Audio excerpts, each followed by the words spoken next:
एक दिन चूहों ने उस शेर की खाल को कुतर डाला। यह देखकर शिष्य बहुत ही उदास हो गया। वस्त्र न होने के कारण वह दूसरे से वस्त्र मांगने गांव वालों के पास पहुंचा।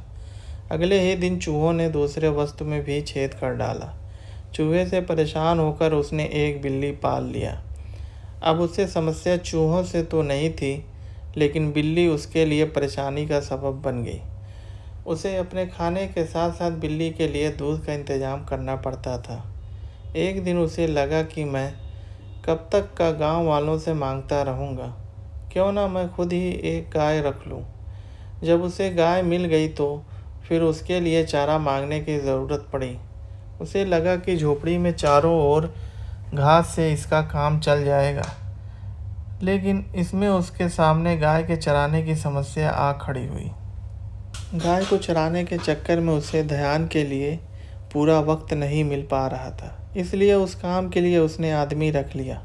अब सवाल आया कि काम करने पर निगरानी की। इसके लिए उस शिष्य ने एक महिला से शादी कर ली, जो इसके इन सारे कामों को निगरानी करती और उसके काम में हाथ बटाती। आगे चलकर ऐसा वक्त आया जब वह गांव का सबसे धनी व्यक्ति बन गया। कई सालों के बाद अचानक एक दिन गुरुजी उस गांव में पहुंचे। सब कुछ बदला हुआ देखकर वे दंग रह गए।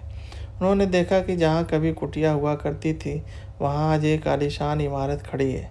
उन्होंने एक नौकर से पूछा, क्या यह वह नई जगह है जहाँ कभी मेरा एक शिष्य रहा करता था?